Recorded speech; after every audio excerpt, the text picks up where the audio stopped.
للو پچو پیر صاحب آئے اور وہ مریدوں سے کہتے ہیں ہم اس وقت تک تمہیں بیعت میں نہیں شامل کریں گے جب تک اللہ تمہیں دکھا نہیں دیں گے. مرید بھی گھومتے ہوئے کہہ رہا ہے کہ ہمارے پیر صاحب تو اللہ دکھاتے ہیں پھر بیعت کرتے ہیں. کون سا پیر ہے وہ جو اتوار کے بعد آتا ہے یا منگل سے پہلے آتا ہے, یا پھر مرشد جسے کہا جاتا ہے ہدایت دینے والا. عزیزان گرامی وقار, قرآن پڑھو, اس طرح کی ایسی باتیں نہ مارو, ہواؤں میں نہ پھینکو. وہ مریدین بھی ویسی ہیں, پیر بھی ویسا ہی ہے. اس نے کیا دکھایا, انہوں نے کیا دیکھا, پتہ ہی نہیں ان کو. میں نے سنا ہے کہ کوئی پیر صاحب ہیں وہ بھیجے میں اللہ دکھاتے ہیں. بکرا کاٹتے ہیں, بکرے کا سر پھوڑ کر کے اس کا بھیجا نکال کر کے اس میں رکھتے ہیں. واللہ عالم, یہ بھیجے کا تصور کہاں سے آیا یہ بھی نہیں معلوم کہ میاں جب دکھانا ہی ہے تو بھیجے میں ہی کیوں, انڈے میں کیوں نہیں دکھتا, گردے کلیجے میں کیوں نہیں دکھواتے. میرے خیال سے ایسا ہو سکتا ہے کہ پیر صاحب کو بھیجا پسند ہوگا, جتنے مرید دیکھیں گے اتنے بھیجے آئیں گے. کیا تماشا ہے, دین کو تماشا بنا کر رکھا ہے. اے غیور مسلمانوں, اپنی عقل کا استعمال کرو. یا قرآن تو یہ کہہ رہا ہے کہ موسیٰ علیہ السلام سے ان کی قوم نے کہا تھا, ایک جگہ نہیں, یہ آیت 2 جگہ آئی ہے, 2 جگہ پڑھ کر کے دیکھ لو. ان کی قوم نے کہا تھا ہم جب تک اللہ کو نہیں دیکھ لیں گے جب تک آپ پر ایمان نہیں لے آئیں گے. موسیٰ علیہ السلام نبی ہو کر کے اپنی قوم کو نہیں دکھائے.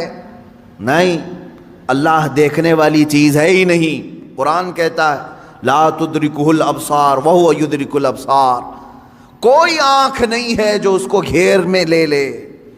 اگر کسی آنکھ میں آ گیا تو وہ خدا نہیں, خدا وہ ہے جو کسی کے آنکھ میں سما نہیں سکتا. ہاں, وہ اللہ رب العزت ہے جو ساری نگاہوں پر حاوی ہے, پوری دنیا کو وہ دیکھ رہا ہے, لیکن اسے دیکھنے والی آنکھ نہیں. رسول کریم صلی اللہ تعالیٰ علیہ وسلم اس سے مستثنا ہیں.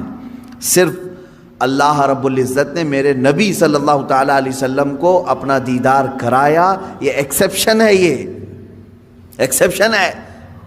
وہ زندگی میں ایک مرتبہ حضور اکرم صلی اللہ علیہ وسلم کے ساتھ ہوا بیداری کے عالم میں.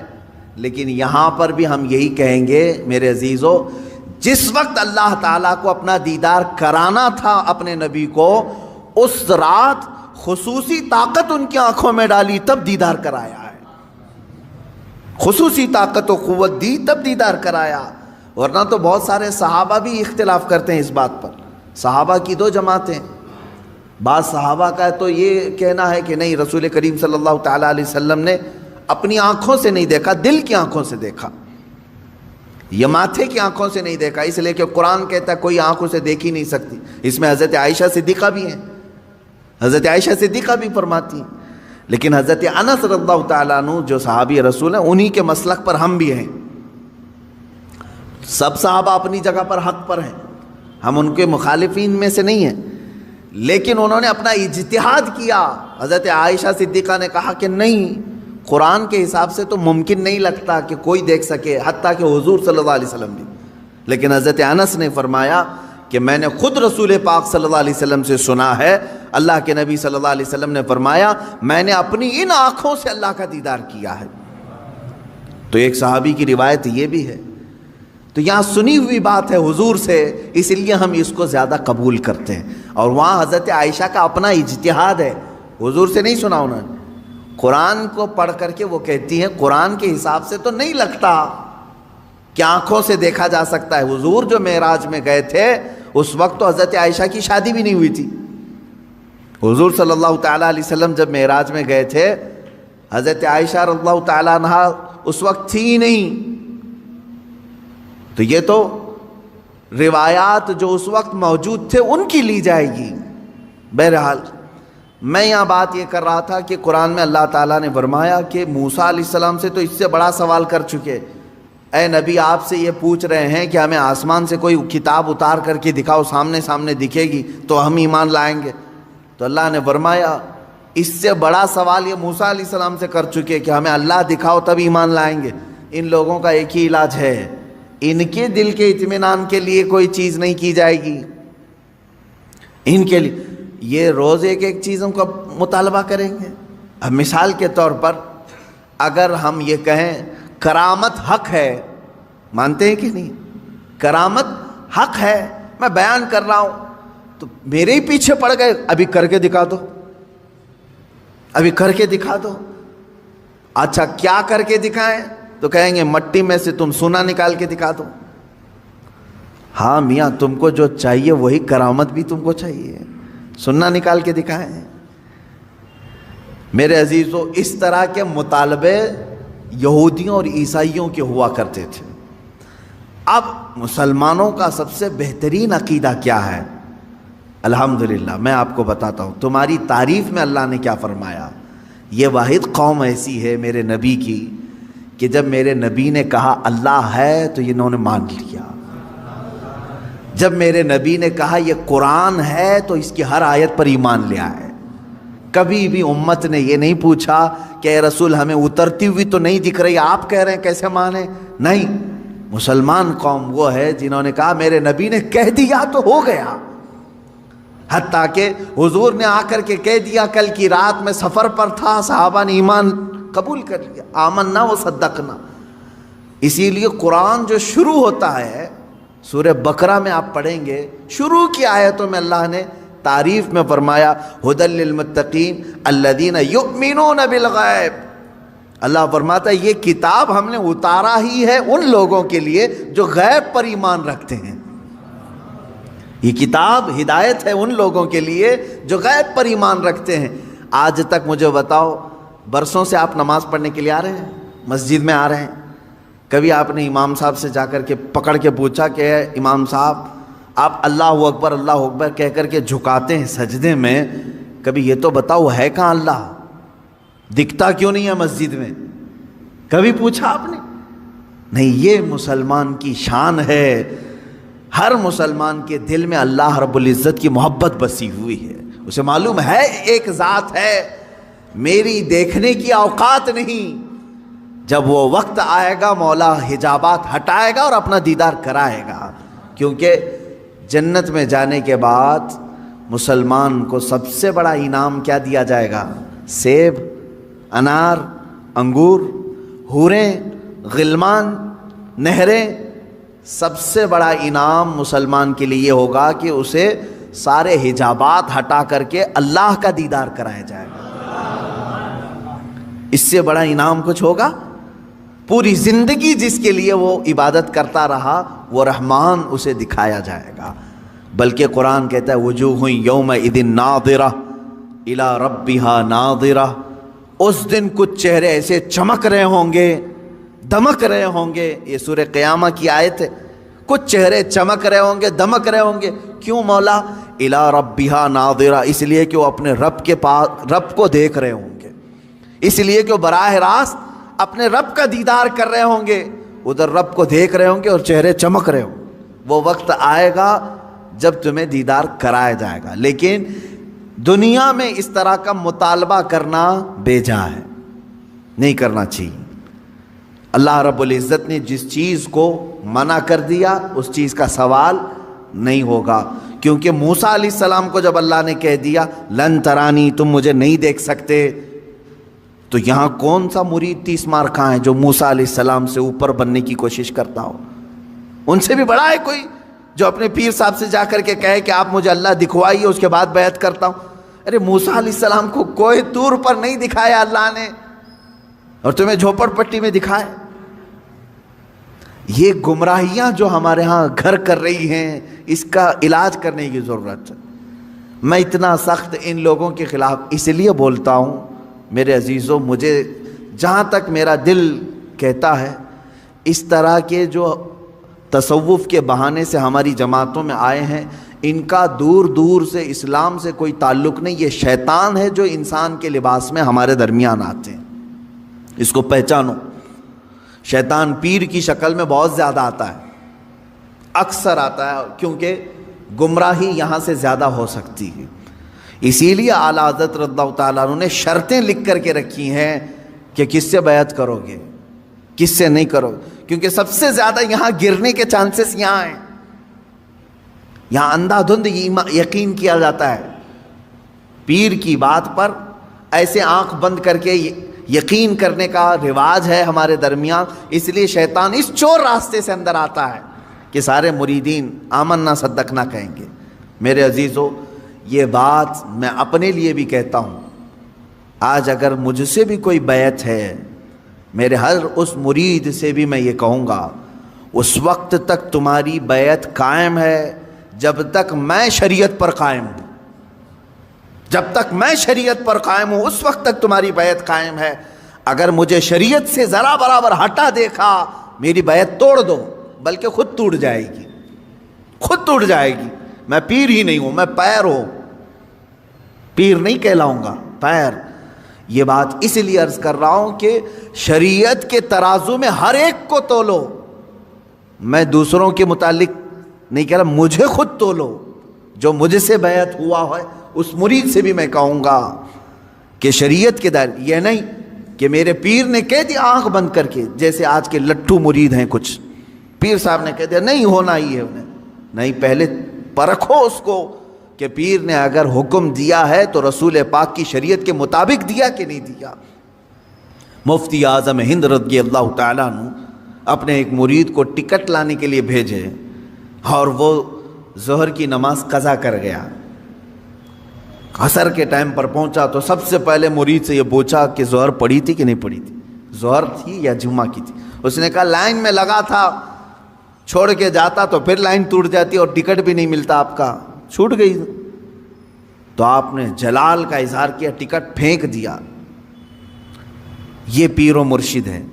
اور مرید سے یہ کہا تو نے اتنا بڑا گناہ کیا کہ میری فرما برداری کرنے کی غرض سے اللہ کی نافرمانی کر گیا۔ یہ ہوتا ہے پیر۔ ہمیشہ یہ یاد رکھنا کہ پیر کی حکم بجاوری کے غرض سے کہیں ایسا نہ ہو جائے کہ اللہ کی نافرمانی ہو جائے۔ نمبر 1 سب سے پہلا ہمیں جو پرائیورٹی دینی ہے وہ رب ذوالجلال کی ذات ہے۔ حتیٰ کہ میں نے ایک روایت یہ بھی سنی، بڑے بزرگ عالم دین ہیں، میرے والد گرامی خود سرکار مفتی اعظم ہند سے بیعت فرماتے ہیں، ایک بار آپ تشریف لائے تھے ایک مدرسے میں، نماز پڑھ رہے تھے ظہر کی، گرمیوں کے دن تھے، علامہ صاحب نے بھی اس کو بیان کیا ہے۔ فرماتے ہیں کہ پیچھے وہ پنکھا لے کر کے جل رہے تھے، گرمی ہو رہی ہے، نماز پڑھ رہے تھے۔ مفتی اعظم ہند رحمۃ اللہ تعالی، میں سچے پیروں کی بات کر رہا ہوں میرے عزیز، سلام پھیر کر کے اس کا پنکھا کھینچا اور پھینک دیا اور کہا کیا کر رہے ہو؟ کہا حضور گرمی سے پسینے میں آپ شرابور ہیں، میں ہوا کر رہا تھا۔ تو آپ نے کیا فرمایا جانتے ہیں؟ کہتے ہیں میں خود اللہ کی عبادت میں تھا، اللہ بادشاہ اعظم ہے اور اس کی عبادت کرنے کے وقت بندہ غلام ہے، کیا یہ کسی غلام کے لیے لائق ہو سکتا ہے کہ غلام کی بھی خدمت کی جا رہی ہو؟ جب وہ بادشاہ کی عبادت میں لگا ہو تو غلام کی خدمت ہونی چاہیے۔ یہ فرسٹ پرائیورٹی اللہ رب العزت کی ذات کو دینے کا تصور ہم نے سچے پیروں سے سیکھا ہے۔ یہ نہیں کہ نماز چھوڑو، پیر کی عبادت میں لگا ہے، سب جنت دلا دے گا۔ کہاں کی جنت دلائے گا؟ کون سی جنت دلائے گا؟ بہت سارے پیروں نے اپنے مریدوں کی نمازوں کو برباد کر رکھا ہے، کہا نہیں تمہیں کیا ضرورت ہے، میں سب بخشوا دوں گا، سب بخشوا دوں گا۔ جو پیر ایسا کہتا ہے اسے قبرستان لے کر کے جاؤ، جو بھی مرید مرے اس کے ساتھ دفن کرو، اسے بٹھاؤ اس کے ساتھ، منکر نکیر آنے والے پیر صاحب بیٹھو یہاں پر، جب تک پورا حل نہیں ہوگا اٹھ کر کے نہیں جانا، دیکھتے ہیں تمہیں یہ قبرستان تک نہیں جا سکیں گے۔ حشر کے معاملات بہت سخت ہیں، جہاں نوح علیہ السلام ڈر رہے ہیں، موسیٰ علیہ السلام ڈر رہے ہیں قیامت کے دن. پیر صاحب کہتے ہیں میں بخشوا دوں گا. انبیاء کرام کا حال یہ ہے. حضرت موسیٰ علیہ السلام کے متعلق روایت ہے حدیث پاک میں, پوری قوم ان کے پاس جائے گی اور کہے کہ سفارش کریں, تو کیا کہتے ہیں جانتے ہیں؟ اے لوگو, دنیا میں مجھ سے ایک عمل ہو گیا تھا, ایک فرعونی کو میں نے گھونسا مارا تھا, وہ مر گیا تھا. قرآن میں اس کا ذکر ہے. ایک فرعونی وہ لڑ رہا تھا کس کے ساتھ؟ موسیٰ علیہ السلام کے خاندان والے ایک آدمی کے ساتھ. تو ان کے خاندان والے آدمی نے مدد کے لیے پکارا, آپ گئے, اس کو گھونسا مار دیا, وہ مر گیا. دوسرے دن پتا چلا کہ ان کے خاندان والا جو آدمی تھا وہ خود غلطی پر تھا, وہ آدمی نہیں. جس کو موسیٰ علیہ السلام نے مارا وہ غلطی پہ نہیں تھا, یہی غلطی پر تھا, اسی نے مدد کے لیے بلایا, اسی نے مروا دیا. موسیٰ علیہ السلام کو اس عمل پر بڑی پشیمانی ہوئی, اور قرآن پاک میں اس کا ذکر ہے. موسیٰ علیہ السلام نے رو رو کر کے توبہ کیا, استغفار کیا کہ میرے ہاتھ سے ایک آدمی مر گیا. اب حدیث میں سنتے ہیں آپ, قیامت کے دن جب پوری مخلوق موسیٰ علیہ السلام کے پاس شفاعت کے لیے جائے گی تو وہ کہتے ہیں زندگی میں میرے سے ایک عمل ایسا ہو گیا تھا, میرے گھونسے سے ایک ناحق آدمی مر گیا تھا, آج مجھے ڈر ہے کہ اللہ کہیں مجھے وہ سوال نہ کر لے. کون کہہ رہا ہے؟ موسیٰ علیہ السلام. تم مجھے سفارش کی بات کر رہے ہو, مجھے خود میرے متعلق ڈر لگ رہا ہے کہ میرا وہ عمل مجھ سے پوچھ نہ لیا جائے, میں کہاں سب کی سفارش کروں گا. اور یہاں صبح سے شام تک عورتوں کی بھیڑ میں بیٹھا ہوا پیر, وہ کہتا ہے میں سب کی بخشش کروا دوں گا. عورتوں, ہاں مرید کرنا جائز ہے عورتوں کے لیے, لیکن مصافحہ, بدن دبانا, مالش کروانا, یہ چیز ہرگز شریعت کی اجازت نہیں دی جاتی. ایسے سارے لوگوں کی میں تردید کرتا رہوں گا, اس لیے کہ اپنی قوم پہچانے. تم اپنے جسم کے علاج کے لیے جو ڈاکٹر ڈھونڈتے ہو, اچھے سے اچھا ڈاکٹر ڈھونڈتے ہو, MBBS چاہیے, MD چاہیے, اور اپنی روح کے علاج کے لیے جھولا چھاپ, جس کی کوئی شریعت میں علم بھی نہیں, ایسے پیر کو ڈھونڈ لیتے ہو جو تمہاری طبیعت اور تمہارے روح کا علاج کرے گا. وہ کیا علاج کرے گا؟ وہ خود بیمار آدمی ہے بیچارہ, روحانی بیمار ہے.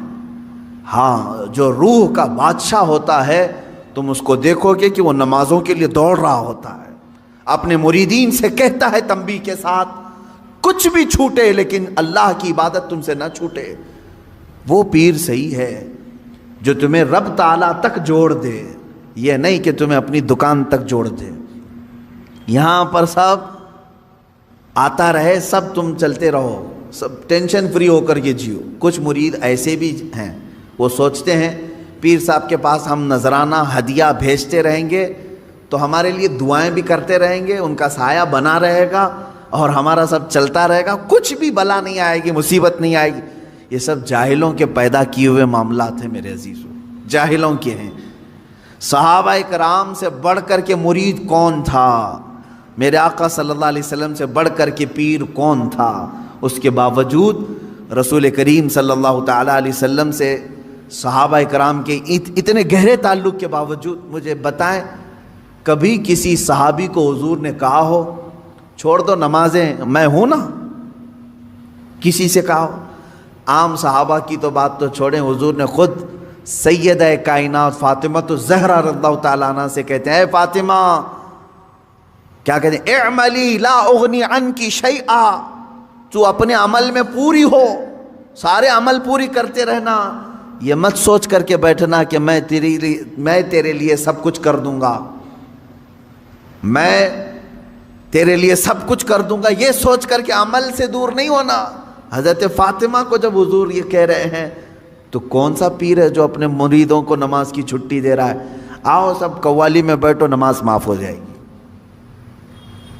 ہے, آؤ یہاں گانے باجے بھنگڑے لگتے رہیں, تمہاری نمازیں جاتی رہیں. معاذ اللہ رب العالمین.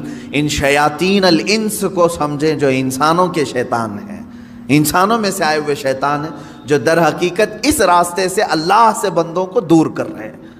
بات میری یہاں چلی تھی کہ یہودیوں اور عیسائیوں کے معاملات, کہ یہ نبیوں سے ایسی چیز کا سوال کرتے تھے کہ ہمیں اللہ دکھائیں، سامنے دکھائیں، تب ہم ایمان لائیں گے۔ اس کے رد میں نے یہ پیروں کو لیا، باقی میری بات دور تک چلی گئی۔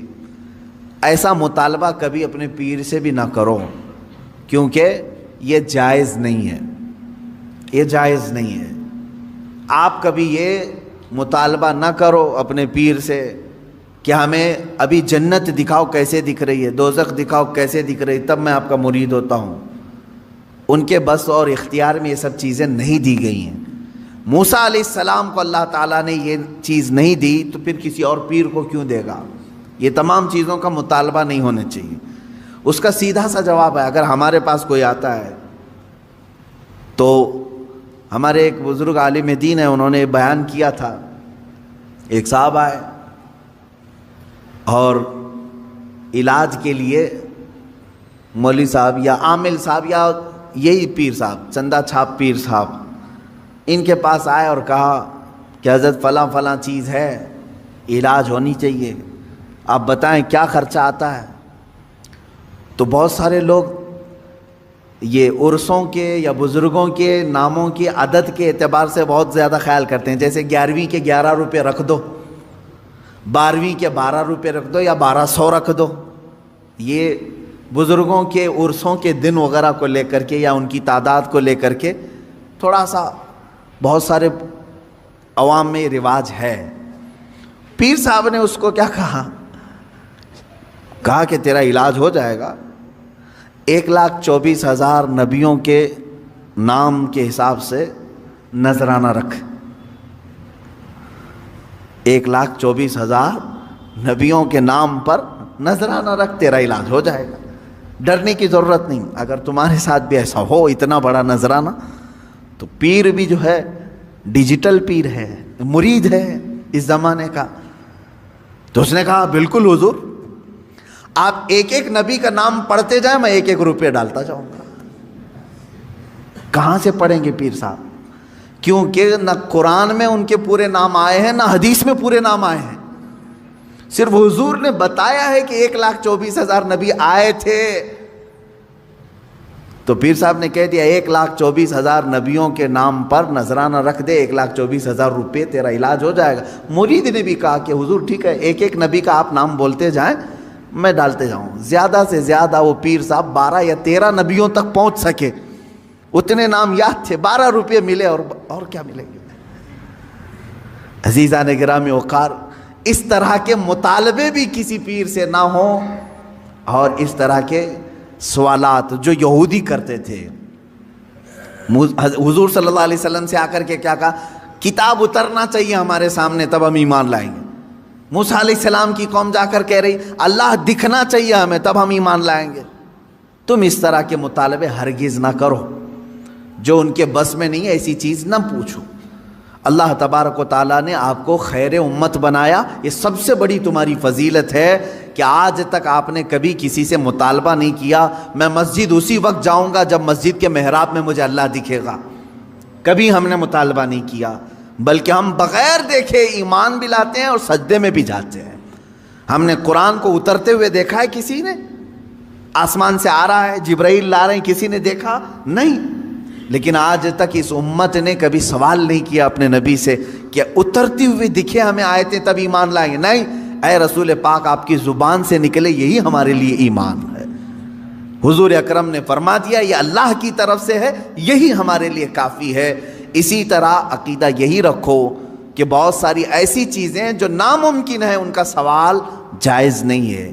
اللہ تعالیٰ نے آگے یوں فرمایا کہ ایسے سوالوں پر اللہ کا عذاب آتا ہے، کڑک آتی ہے، بجلی آتی ہے، اور ایسے سوالوں کے کرنے والوں کو اللہ تبارک و تعالیٰ ہلاک فرماتا ہے۔